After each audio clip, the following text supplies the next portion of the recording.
Your source for all things Texas Tech. This is the Ask Level podcast from Double T 97.3. Hey, what's going on? Welcome into another episode of the Ask Level podcast. Alongside Chris Level, I'm Chois Woodman. This podcast, as usual, brought to you by our friends at Cantex Roofing and Construction. I'm Mike Hebert, owner of Cantex Roofing and Construction. Every day is game day, and we'll get it right when it comes to your roofing, construction, windows, and mirrors. Call Cantex Roofing and Construction today. Together, we are one serving you. Chris, did you have a good Easter weekend? Sure. Yeah. Nice to be around the old fam, and Yeah. it was just it was a good weekend. Yeah. Hope everybody else did. A lot of news and things going on over the last week or so. We've had a lot of basketball movement. We'll dive into that. Of course, spring football game. The public gets their first look at this football team this spring, and very much we know it is. It's a glorified practice, and that's what we saw on Saturday. So let's start on the football side level. What were anything stand out to you in particular? What were the overall overarching thoughts for the spring game? What you saw? Well, it wasn't a game. That's the first thing. Yeah. It's a practice. It's organized. It's drills. It's situational. Yeah. And so that, but I think the overarching theme in the last couple of weeks anyway has been how much better the defense has been Yeah. than maybe the offense. But part of that is because you've got what potentially like three starting receivers that haven't really been participating. You don't have your starting quarterback. Obviously, you're missing a couple of offensive linemen that you would potentially be playing or just working their way back into the mix. And so there's some reasons why, but I think also maybe it has to do with your defense might be in fact pretty good. I think kicking was a bit of a question mark. Is I think you were, I think one of six. I think I'm right there on That is field correct. goals. Yep. Yeah, and yeah. So, but I mean, and then how many? There were certain guys that didn't participate. But a good environment, fun day. So many former players had come back. Got to visit with a variety of those guys. And that, so it's just kind of and that's what these things are, right? It becomes everybody's got their own view of what it is. If you're a fan, you just want to kind of show up and see what's up, be entertained, get away from everything for a little bit, get a little taste. If you're a coach, you're like, yeah, there's some work that we can get done, but hey, nobody get hurt. If you're participating in it, it's a practice, and there's people around, and there's music going, and all that stuff, and so everybody's got a different angle depending on who was in the stadium on Saturday. But I always say this: we're as guilty of it as anybody, but you just have to be careful about gleaning too much from one of 15. Well, sure. As far as any big picture takeaways. But when you have 3 or 4 months of off season coming up, that's what people like Choice Woodman will do. I can guarantee you that, folks. So just be Easy now. I'm kidding. Yeah. Well, Level, you did mention one thing in particular in there that actually you mentioned a few things that go along with our questions. So we'll go ahead and get to a couple of those. One of these questions asks, Level, why do you think the defense was so much better than the offense in the spring game? Well, I mean, there's a couple of things. One is I think you're missing some guys on offense. Okay, that Yeah. that would have caused a problem, because I would tell you that, like, of the three scrimmages, I think the offense was pretty impressive in the first one, and I'm not saying they won it, but that's maybe even fair to suggest. And the last Yeah. two have been defensively. I think the defense has gotten better, and you're going to be a problem on defense for the opposition. And then when you take away, I mean, Reggie Virgil and Coy Aiken and Hmm. Caleb Douglas and Baron Morton's not even participating. I mean, at some point there's a reason that those guys would be viewed as starters. So a combination of both, and I think that on Saturday, your quarterbacks, some errant throws, some backup receivers, and you've got some overthrows, you've got some underthrows, you've just got some perceived inaccuracy. But I think in some ways that's the thing about when you view one of these your team playing each other. Well, if there's going to be a good, then there's got to be a bad, and vice versa. Sure. And I'm not so sure that a lot of these guys were actually open. I'm not so sure that Yeah. it's not that your defense isn't just really, you know, has gotten pretty darn good. Sure.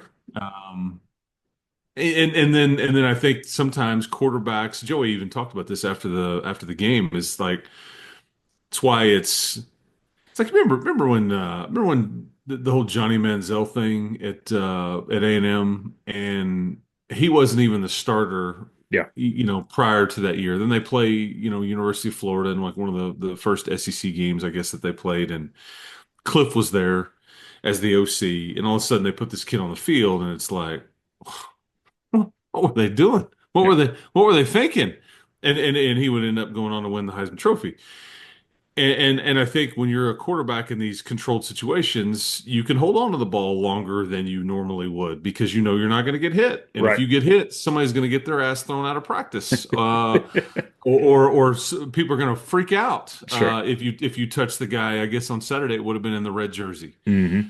and so you just have to factor all that in because you don't really see what a QB can do when it's live and all that. So you just have to remember the controlled part. But you do the best you can. So long answer there for I think your defense is pretty good, and I think you're missing some people on offense, and the combination of those equals maybe kind of some of what you saw on Saturday. This can tie into that level. This question comes from Mark. It says, who was the most impressive player on either side of the ball for you? I mean, on Saturday or just in general? Yeah, I think they're talking yeah, about Saturday because it came in after the spring game. So yeah. again, this is a glorified practice. It's hard And to. it's really hard to answer that. I mean, I could throw out some names for you, but I'm probably not. I guess I'll choose to kind of punt on that answer just because what are certain people asked to do? I mean, I think let me just paint it with a broad brush. I thought your secondary was really good because Hmm. again, I go back to there were some guys that caught some passes, Valson and Leighton Stone. I saw Michael Deaver, the two. So you get the two in-town product or local products catching some passes, but I thought there are a lot of cases where there's just not a lot of guys open, and I think that your secondary being better and longer and more athletic and all the things, I think that they were as advertised, if you will. But again, they're not going against the starting group either. So in some ways, you would say, well, they should be Sure. better. Sure. So because I think they've had a hard time when he was still practicing. I think Caleb Douglas has been a very difficult matchup for whoever has been matched up against him, which doesn't shock me, and it shouldn't Hmm. shock you or anybody else. So, but yeah, trying to single anybody out, you could go off of a few plays here or there, but I mean, John Curry on defense was I think impressive, but I think he has had a very impressive spring. Um, I think Jacoby Williams has been very difficult to tackle, including on Saturday, for whatever he's been with or who he's been matched up against. So. Okay. Bouncing off of a couple of things you said there, more questions. This one comes from Matt. It says, why did it seem like Jacob Rodriguez was running with the twos more often than the ones? again, Glenn, well, first of all, he had missed about I don't know if it was like a week or whatever it was. He was helping his wife move, Hmm. so he had missed some practices, and yeah, again, he's a starter. Right. Yeah. I mean, he's all Big 12. He's going to Yeah. be on the field for you. But you did mention last week, I believe it was, that John Curry could end up being a starter for you. Oh yeah. Is that a Curry forcing the issue type of thing? Someone else falling Yes. back? Yeah, I just think he's really figuring it out. I think he can run, and again that group will play. You know, your Sure. Robertses, your Ramirez's, obviously Jacob, but but that was and then it depends on if you include like Star into that linebacker group, which you kind of or kind of not, or Right. is it's own. But yeah, it's the one group that really wasn't touched in the portal, whether Hmm. it be an exit or whether it be an entry. With adding or subtracting anything. And I think they like the group there. And those guys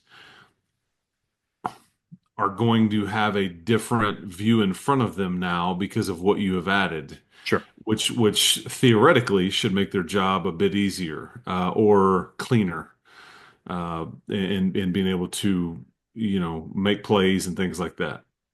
Something else you mentioned a little bit of. This one comes from Brad. It says, "Do you think either of the two Lubbock freshmen will get on the field this year?" Receivers, I'm guessing. Yeah, Stone and Deaver. Yeah, I mean, I would doubt it, unless we're talking special teams. I think that you're still on the hunt to add a slot receiver potentially. I think Micah Hudson's return could be imminent or could happen. I'm not saying that it will, but I wouldn't rule that out. And I don't even know if those wanting a slot and Micah Hudson, if that those wants and needs are related per se. One wouldn't change the other, if that makes sense. Sure. And so I again, you never know, but I would probably guess against that if you're asking for any heavy lifting, maybe occasionally, or because I think when healthy, I mean, you're gonna have the following out there a lot: Hmm. Virgil, Aiken, Douglas, Carter, Miller. I think Valson is kind of, he just needs to be more consistent. But and then, Morgan and I think maybe an unnamed player, and I mean, there's just a lot of snaps, and there's just not that many snaps in games. Yeah. So I wouldn't necessarily envision that, although I think they've both hit the ground running and both been very impressive. All right, another one from Mark, different Mark, actually, from Twitter. This one says, with the offensive line players entering the portal, is it recruiting evaluation misses, need for more development, passed up, desire to play now, or all of the above? This is level. And hold on, uh, back up. When I was listing names off, I think I meant Turner. I said Morgan. That's that you got a safety, a young safety, but yeah, Oh, Tyson there's Turner. there's a Sorry. Morgan in your. Yeah, okay, yeah. I think you're You probably right, got but you got two I Morgans on guess the team, I right? guess I meant to include Tyson Turner. Tyson Turner. Yeah, yeah. Yeah. Yeah. Okay. So sorry with you. So I neat. apologize for interrupting. So it's saying with the players into the portal, is it evaluation misses, need for more development, passed up on the roster, desire to play now, or all of the above? What's the reason you're seeing these guys go into the portal? The offensive line. Specific to the offensive line. Yeah, the guys that have recently gone in, I guess, the last week or so. Yeah, I can only really speak more towards Nick Fadig. I think he was really involved in some of your first and second team stuff. I wouldn't have even ruled out Woodman that I mean, he could have been heavily involved this year, even a starter, and I'm not Mhm. overstating that. I think he had been practicing this way. I think had been really good. I think people around his situation would say that maybe he wasn't necessarily a fan of Lubbock, that he's maybe looking to get into um, like his next line of work and maybe wants to be somewhere located where that would be more able to do that because I think he wants to go live somewhere where he may stay and then kind of can get into Okay. the next phase of life and whatnot. And so, hey man, to each his own. And you're that's the it giveth, it taketh, and you're allowed to do that. And so, but it does create a bit of an issue with Texas Tech trying to figure out, their depth and certain situations because you still don't have Vinny Scurry practicing. Hmm. Hunter Sembrano is barely gotten back into the mix, and he's got a long way to go still. And so, yeah, there you go. And one more from Mark says, Level, you previously mentioned most of the offensive line class from a couple of years ago is gone, not on campus anymore. Do you see the recent classes doing better? Well, you hope, but I mean, I think that Faddig was doing well. Hmm. Had nothing to do with him not doing well. And he's Dylan Shaw. Word has it they're very good buddies, and so I'm not saying it's some sort of package deal or anything, but I don't think it surprised anybody that if one went, both were going. And but yeah, three of the four, I guess, in that class from 2 years Hmm. ago, or Caden Carr being the other one that is now at ACU. Yep. And again, I think the whoever asked that question is probably kind of it's always a little bit of everything. I mean, rarely is it that you just point to one Sure. one same. I don't like my position coach. I'm not getting a chance. They're not paying me enough. I can go somewhere and play more, or I'm gonna because what you're seeing. I mean, Tyrell Green, that name ring a bell? Do you know who that is? Not sure. Okay, yeah, he's the visitor that came in from the small Oh, school in Kentucky. Okay, okay. that had Yeah. that Yeah. had played a bunch. He was a FCS freshman All-American and all these Yeah. things. And he's in some ways more proven. I mean, I don't know if that's entirely accurate, but you could make the argument that he's Okay. more proven than somebody like Nick Faddig or Dylan Shaw, even though he hadn't been in college for as long because he's got a year on tape. And what you're seeing is that if you go to these group of five type schools and you're really good, then the Power Four, they come a calling. And it's like, okay, just like Texas Tech did with Miami of Ohio and Northern Illinois and, with the guys they brought in, and I Hmm. guess North Carolina to a certain extent. And if you want to go increase your stock, I mean, the group of five is not a bad place to go do it because it's, I mean, a glorified farm system in some ways. It's What not, it's that's turning not, into, it's yeah. not entirely true, but yeah, you, Sure. you get what I'm saying. Sure. So All right, this one Level. This one goes back to what we talked about at the beginning, but it's a practice. It's that we saw. This question comes from Jason. Do we ever get to see actual games in the spring, like Coach McGuire has talked about, and like we see with other sports? I think that either, because that's, and the reason they're asking this is because, Joey was outspoken. He basically stated, or pointed out, that football is the only sport where that none of that happens. There is no preseason scrimmage. There is Mhm. no off-season scrimmage. There's none of that. It Yep. just isn't allowed to. I mean, I think if so, one of two things will happen, in my opinion. That this will become something that is allowed, and that similar to what like the Cowboys do with like say the Chargers Sure. or the Rams Sure. or the Raiders. Like hey, we're gonna go practice against these guys for a couple days and then we're going to scrimmage them and it's always somebody that's not on your regular season schedule that you do this with. And again, it gives you some different looks, and sometimes there's fights that break out, and sometimes but again, you get sick of beating up on each other, and I think it gives you a better look of what you're doing. You can almost have games or scrimmages going on two separate fields, and you can get a lot of reps and a lot Yeah. going on. You can film it and then evaluate it and all that stuff, and it's a better look than if you were just practicing against yourself and more folks are involved. So I think that you'll get something like that in the future pretty Hmm. soon. If they can figure out a way to monetize this, I think that that's even more likely that Oh that yeah. would happen, or they're going to push back on why can't we do this and whatever. Or or a lot of what you see in the spring just kind of goes away and it's pushed back more to like the an OTA type scenario, which stands for organized team activity, which is more maybe even later in the spring. Because there could be a lot going on here, and I think that they're still working on maybe one portal window to where there's not two, Yeah. and you just have one.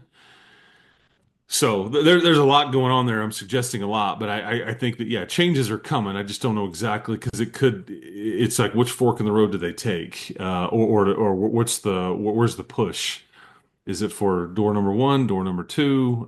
Is there a door number three that I'm not thinking about? Is there a mixture of both? I don't know, but yeah, Okay. because you can't tell me, Woodman, you just can't tell me Oh, that if you would have had some sort of event, an organized practice or controlled scrimmage, whatever you want to call it, and put it at some neutral field, like in between two institutions. Joey suggested, "Hey, man, let's meet up at the Star in Frisco," hmm, and you would have sold it out. easily. Split Yep. the revenue, put that money back into the pot Yep. for rev sharing or NIL or whatever. Everybody wins, and um, so And you get TV involved eventually on these sorts of things. There's more money right there that everybody's looking for. Yeah, I'm with you. I think it's coming. I just don't know how soon it's coming. It feels like if there's money to be made, people will figure out how to get things done, and it does seem like there's some money to be made with that. And it's just, I mean, it'd be fun for fans. People thirst for something in the spring as far as football goes, so it'd give yeah. you a little quick opportunity to take in your team. Of course, Dion's been really outspoken about that too, and that gets a lot of And attention. he's not the only one.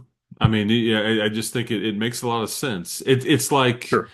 it's like the whole there's so many rules and they're in the midst of like shrinking the rule book. The NCAA is with all the folks in charge and everything. But it is so weird to me too, like the eligibility thing, like the 5 and 5 thing that they're trying to Yeah. like you get 5 years and have 5 years of eligibility and there's no more waivers and all that stuff. Seems pretty simple. But So like, why can a basketball player play 1 minute of a season in a game and like, oh, you're triggered, but a football player can play as many as, I don't know, 7 or 8 games. 7 or 8 games and you Yeah, still maintain your red shirt. it's Like crazy. explain that to me. It doesn't it makes zero sense. Yeah. So Yeah, it's as does a lot of things in the NCAA. So, one more along those lines that you're talking about rules. Level, when are we going to get a ruling on this court case? What comes out of it? Do we get roster limits? Do we get, oh, the house settlement. yeah, the house settlement stuff? Like, Yeah, and it's not that we'll get immediate feedback here, but I do get the sense that most out there aren't paying close attention to it because either one, they don't care. It's like, man, just let me know who's playing for me. Let me know when the game is. sure, Let sure. me, whatever. But there are some that are paying because it just kind of changes the landscape of college athletics and all that. It's going to get passed.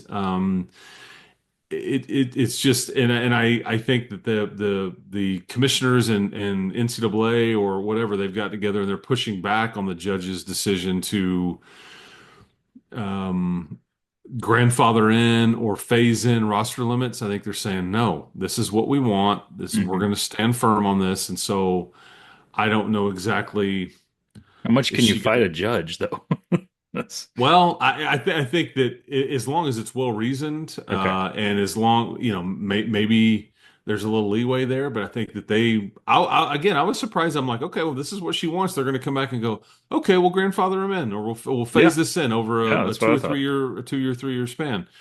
But I think they're just saying we need rules, we need guardrails, we need them now. Hmm. We've already been operating under a lot of these assumptions. We're already kind of prepared Yeah. and it is. And I think there was a lot of Olympic sport folks that at that hearing that via Zoom or whatever were pleading their case and trying to explain that this isn't what we signed up for, this isn't fair, and it may not be, but I think that it is going to cost some. I mean, I think that you'll end up cutting some players and some budgets and some things like here at Texas Tech. I mean, I don't think any sport's going away, but I mean, I think that they will trim, most will get a haircut, Yeah. with the exception, I would guess, of football and men's basketball. And even then, I wouldn't just totally rule it out, but I Yeah. think that's where you've kind of, but we're seeing it. Football, they're having to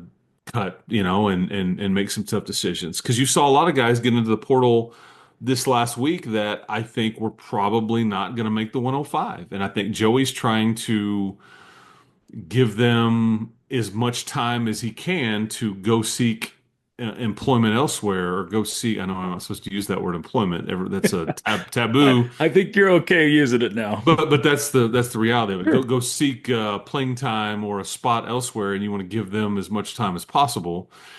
Um, so yeah, but I mean there's just a harsh reality with some of these things changing right now. Yeah, and I think I wouldn't be surprised if maybe you see a few more names go in this week. Because the Coach Yeah, McGuire mentioned exit meetings Monday, Tuesday, and yep. Wednesday of this week. So if you see more names enter, wouldn't be surprising at all. And you would do we see Tech be, I guess, going after anybody, or is this all about roster limits at this point? No, I think you're still very involved. Okay, I think that you've got a few, and only they can really tell you. So you're right. You're. I don't even know if you're still compliant with just having 85 scholarship players just yet. gotcha. You may have to tap some guys on the shoulder and ask them to bring your playbook that are recruits from past classes that are maybe just kind of buried on a depth chart, or it's just they haven't progressed, and you've got a numbers crunch, and you're going to go, man, Yeah, uh, you know, um, because the most high profile ones to this point was Jordan Sanford, was Isaac Smith, yeah, and then Dylan Shaw and Nick Faddig. I don't necessarily think that you wanted to lose any of those four, but I think those four are in a numbers crunch, and I think they're, for whatever reason, they're looking for opportunities elsewhere or looking for closer to home, or I don't know, whatever it may be, doesn't matter. They are allowed to do this, and with that, I think that you are. I wouldn't rule out you. And again, there's a difference here, and only they would ultimately know, and it may depend on the player involved and like the caveats that come with it. But do you want this or do you need this? I think there's a difference, sure, and I'm talking about what you would be out there. I think you kind of want slash need a slot. I think that you could maybe want another safety, not as much need. I think obviously interior offensive lineman, but see, Woodman, the thing is, unlike the in December, you've got different. This is more of a specific want or need here than what you had in the fall. And then in the fall, it's like we're looking for really good players. It doesn't matter what I mean. The cost wasn't as much of a factor. The classification wasn't much of a factor. We just want you to be really good at what you can do at yeah, these specific things. But once you start filling it up, okay, now I'm looking at, okay, if I go get a safety, does this player, are we looking for a starter? Or are we looking for somebody that just provides depth? right, How much money are they looking for? What's their expectation coming in here? Does this meet ours? And you can have those list of questions with everything you're doing, because now, like offensive line wise, I don't think you would be as interested in a one and done guy. I think you're sure, looking for like okay, Tyrell Green, the visitor. He's got 3 years left. It's yeah, perfect. It checks every box, and so there's it's a bit more specific on what you're looking for at this stage than it was in the fall when it's more of a blank slate. Sorry for being long-winded there, but No. it takes a bit to try to explain what they may be trying to do or Yeah. not do, or what they want to do or what they need to do, all that too. Absolutely. A whole lot of football chatter there. Let's close it down with some basketball talk level. Hard to keep up, weeks and stuff of who's done what in the last week, but I think I got it. Leon Horner, since we've last talked level, Leon Horner's announced he's going to stay. Techland's Josiah Mosley. Um, Federico goes into the portal, and now the freshman Nolan Groves, pardon me, has committed to Tech. So I think that's been all the movement in this last week. Hard to keep up with the timelines there, but um, what I guess what are the thoughts on the recent movements, including Federico going into the portal? Yeah, I mean you're just still in the middle of your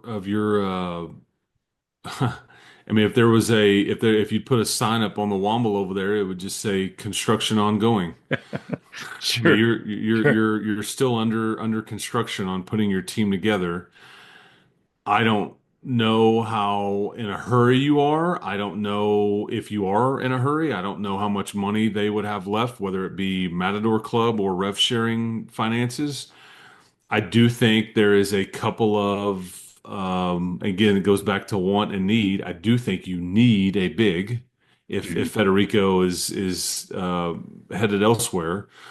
And with him entering the portal, I'm going to assume that odds are low that he would return here. Not that that is, I mean, guys they boomerang back all the time. And then I think that you still, Nolan Groves is, I think that's a pretty fun addition. I think Leon Horner is, but I still think you have a need for an older guard or a guard with some experience that can help handle the ball handling duties. And they may view Nolan Groves as, I just, with all the money you've spent, I just don't know if you're going to say, hey, Nolan Groves and Christian Anderson, a true freshman and a true sophomore, hey, go win us a Big 12 championship. I don't Right. know if I would buy that. I think Yeah. that they are, so you still got some needs out there. And then I think that the D5 thing is just kind of hanging out there too. I wouldn't totally rule that out. I think that there's been a BYU chatter, which I don't buy. Okay. Um, I wouldn't rule out anything. I just don't know if my info suggests to me that's not really a thing. Sure. But I think there's a Big Ten school that may be involved or trying to go, hey man, what's going on? Yeah. What you got going? So we'll just kind of see how this plays out, and all the while he may stay in the draft. Yeah. So there, There's that. Yeah. the depending on when people are listening or watching this or consuming this, the portal for basketball is going to end or closes on April the 22nd, which is a Tuesday of this week. And that's when anybody that got in has to get in. Nobody can get in after that unless there's a coach out there that gets fired or moves away or whatever, then obviously then you've got the 30 days and they can just jump in whenever. So I don't know if everybody that's going to get into the portal has gotten in yet. Yeah. And so, it's still, again, it's under construction. Okay. But So, I like the Josiah Mosley. I actually saw him at an AAU tournament in Round Rock, which is where he's from, 2-ish years ago, mhm. as a maybe before it would have been in the summer before his senior year. Good player. A lot of upside, and this is what I am seeing is that you are turning yourself into a deeper, more talented team. That doesn't mean that some of these individuals will end up being in the rotation when Grant starts playing very meaningful games in conference and Yeah. and going forward.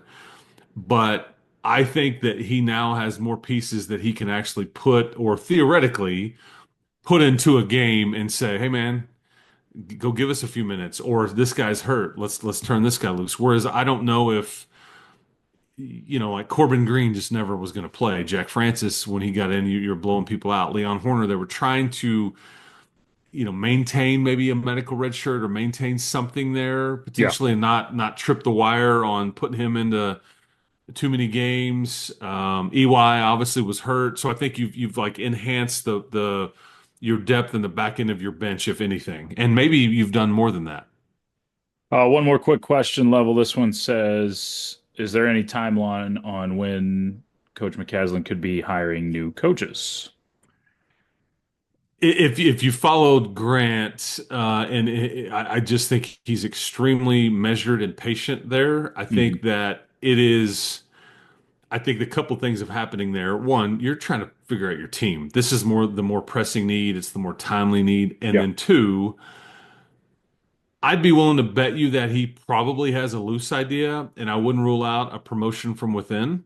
Okay. I also would say that I think that he's gotten a lot of interest from a lot of folks that would say, Coach, I'd like to work there. I mean, Hmm. like, give me a call. I mean, I'll shoot you my resume. Yeah. And it typically doesn't ever get that far. Grant, is he going to know somebody, or like he's going to have an idea on a past relationship or somebody that comes highly recommended? But I just don't know if that's the business you're trying to conduct necessarily right now. And I'm not saying you can't do that simultaneously, but I think that the roster is the most pressing need. The focus. Yeah. But at some point you're going to have to hire two people, because even if you promote from within, that person's spot needs to be replaced, Sure. and all that stuff. So, Right. anyways. Level. Awesome stuff as usual, man. A lot of info, little time. And we'll do it again next week, well, I'm sure with a lot of new info. We're trying, man. Yeah, it's a Yeah. lot of things happening, a lot of things changing, and we'll try to, yeah, because you're both basketball and football portal windows closed this week, Yeah. different days. One's a Tuesday, one's a Friday, and then at that point it'll, I don't know, I would say calm down. It'll be a bit more, but yeah, this could be an active week on, for a variety of reasons. But Sure. just when we think we're nearing the end, it's like they keep pulling you back in. Keep So coming. yeah, there Keep there coming. you go. All right, good stuff, man. We'll do it again next week. Okay, sounds good, man. Appreciate it. Thank you, Choice, for hosting. I appreciate it. That is Chris Level. I'm Choice Woodman. This has been the Ask Level podcast brought to you by Double T 97.3.